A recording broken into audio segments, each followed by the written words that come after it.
isu bahwa dia melakukan penculikan pada 98. Nah, mungkin dan di dalam ada orang yang ya, saya tahu sangat dekat dari 96 itu dengan beliau.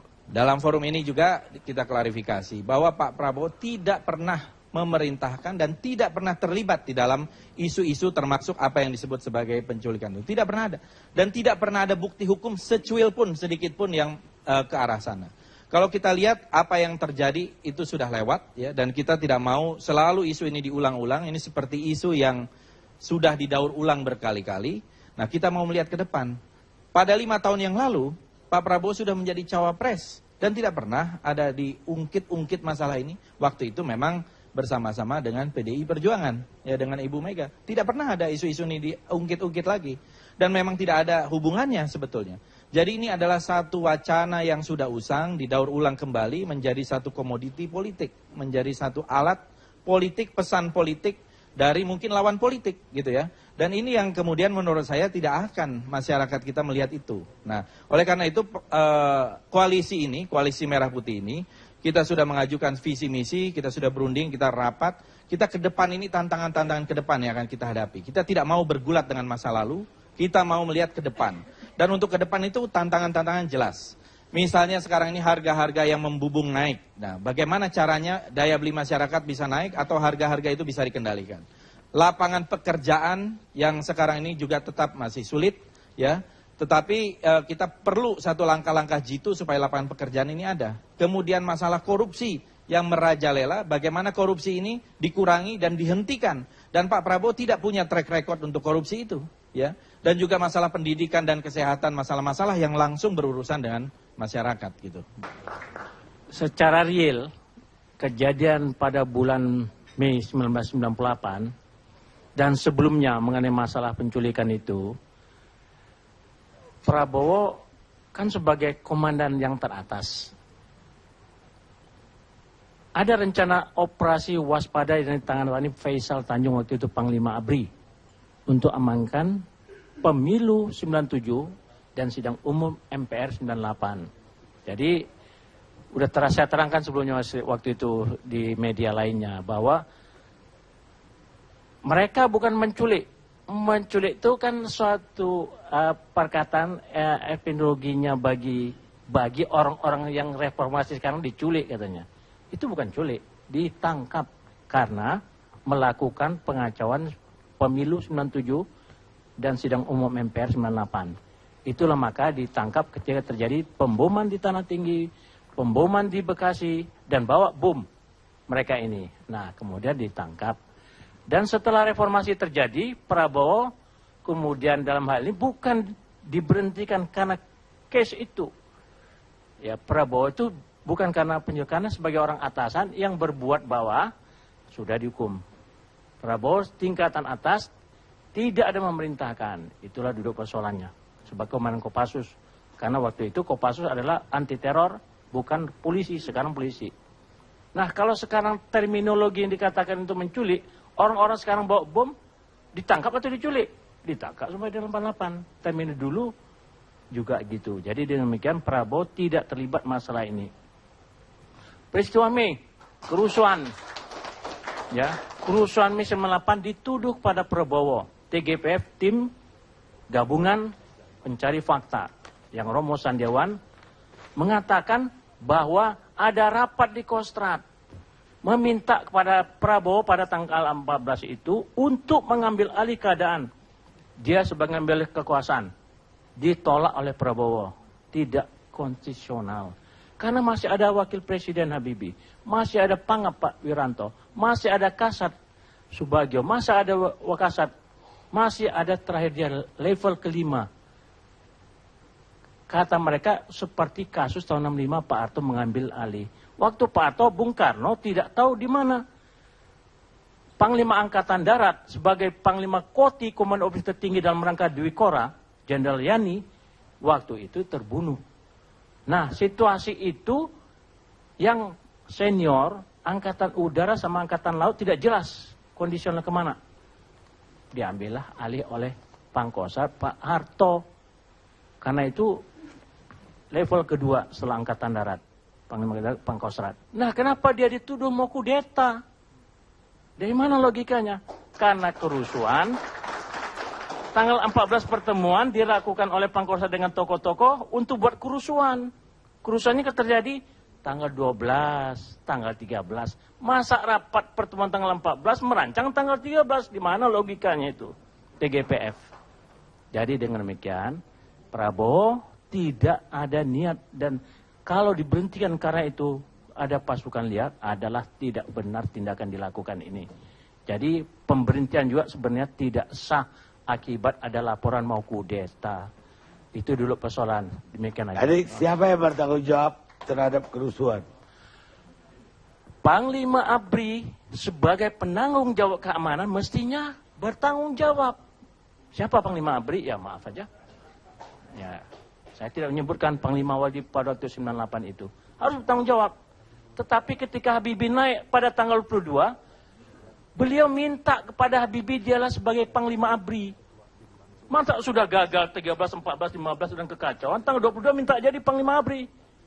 Saya waktu itu datang ke Habibie, bawa surat Nasution, maksudnya jangan lagi orang yang gagal pada tanggal 13, 14, 15, kekacauan sampai tanggal 22, jangan jadikan Panglima ABRI lagi. Habibie sangat hormat kepada Pak Nasution. Saya bawa suratnya itu. Tapi ketika saya mau bawa suratnya itu, tiba-tiba Sintong Panjaitan pada tanggal 22 itu datang dan nyuruh saya pulang. Saya bilang saya ditunggu sama Pak Habibie di rumah makan. Di ruang makan. Tiba-tiba datang Pak Wiranto. Loh, kalau gitu saya berhadapan dengan Panglima ABRI, tidak enak. Masa membicarakan orang yang datang gitu. Jadi akhirnya kedudukannya sebenarnya yang bertanggung jawab itu adalah Pak Wiranto, karena kekacauan 12, 13 sampai tanggal 22 kok jadi Panglima ABRI lagi. Beliau sendiri minta. Dan saya dengar sendiri waktu itu. Tadinya mau jadi Panglima ABRI-nya adalah termasuk Pak Endro Priyono. Rencananya Panglima ABRI, terus Menhannya adalah Pak Wiranto. Setelah itu diganti, saran kita adalah Pak Subagio sebagai Panglima ABRI. Dan sarannya Prabowo sebagai Kasat. Itu legal.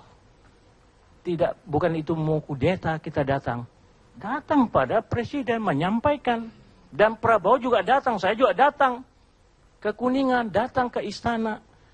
Bukan kita mau kudeta. Kalau mau kudeta tanggal 14 sudah dikudeta sama Prabowo. Dia tidak mau, dialah seorang demokrat dan dia konstitusional. Baik, kita rehat dulu.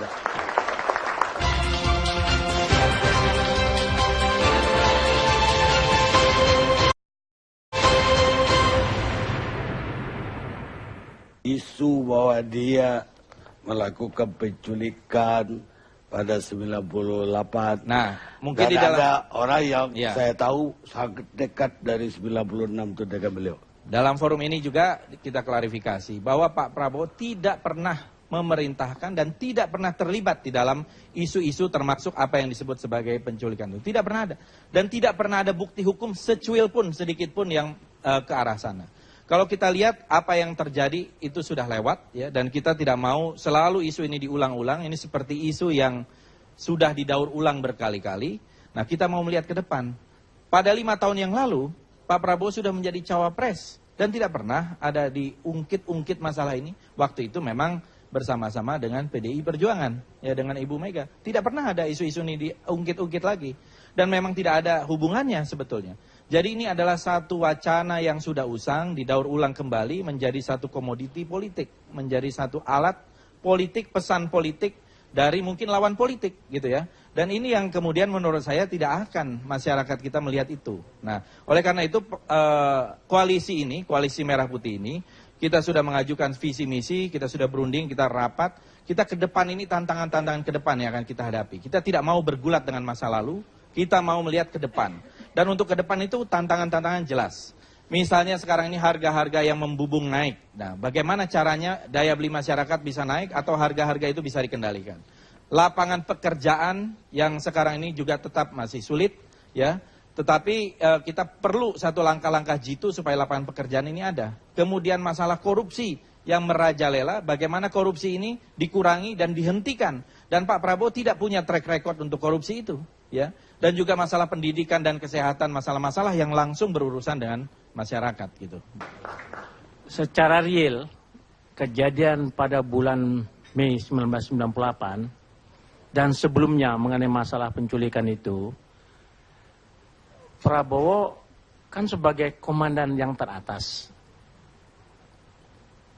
Ada rencana operasi waspada yang ditangani Faisal Tanjung waktu itu Panglima ABRI untuk amankan pemilu 97 dan sidang umum MPR 98. Jadi udah saya terangkan sebelumnya waktu itu di media lainnya bahwa mereka bukan menculik. Menculik itu kan suatu perkataan etimologinya bagi orang-orang yang reformasi sekarang diculik katanya. Itu bukan culik, ditangkap karena melakukan pengacauan pemilu 97 dan sidang umum MPR 98. Itulah maka ditangkap ketika terjadi pemboman di Tanah Tinggi, pemboman di Bekasi, dan bawa bom mereka ini. Nah, kemudian ditangkap. Dan setelah reformasi terjadi, Prabowo kemudian dalam hal ini bukan diberhentikan karena case itu. Ya, Prabowo itu bukan karena karena sebagai orang atasan yang berbuat bawah sudah dihukum. Prabowo tingkatan atas tidak ada memerintahkan. Itulah duduk persoalannya sebagai komandan Kopassus. Karena waktu itu Kopassus adalah anti teror, bukan polisi, sekarang polisi. Nah, kalau sekarang terminologi yang dikatakan itu menculik, orang-orang sekarang bawa bom ditangkap atau diculik? Ditangkap sampai di 88. Terminologi dulu juga gitu. Jadi dengan demikian Prabowo tidak terlibat masalah ini.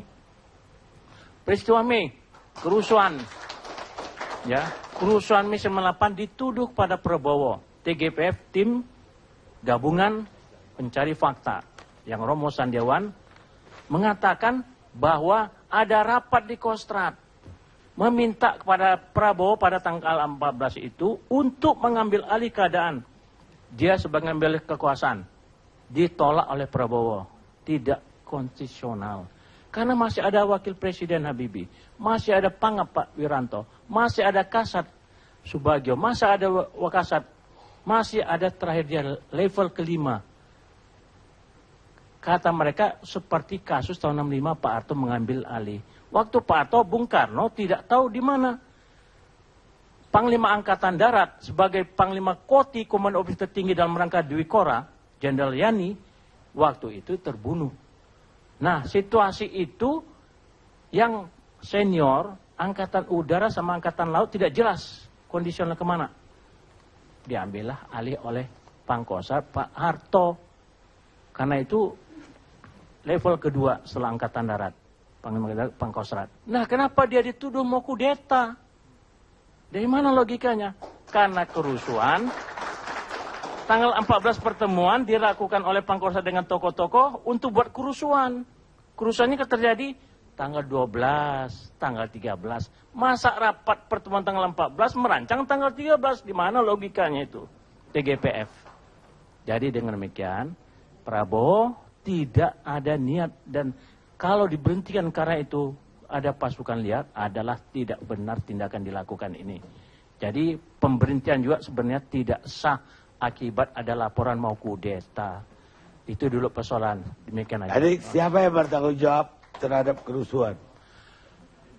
Panglima ABRI sebagai penanggung jawab keamanan mestinya bertanggung jawab. Siapa Panglima ABRI? Ya maaf aja. Ya, saya tidak menyebutkan Panglima wajib pada waktu 98 itu. Harus bertanggung jawab. Tetapi ketika Habibie naik pada tanggal 22, beliau minta kepada Habibie dialah sebagai Panglima ABRI. Masa sudah gagal 13, 14, 15 dan kekacauan. Tanggal 22 minta jadi Panglima ABRI. Saya waktu itu datang ke Habibie. Bawa surat Nasution. Maksudnya jangan lagi orang yang gagal pada tanggal 13, 14, 15. Kekacauan sampai tanggal 22. Jangan jadikan Panglima ABRI lagi.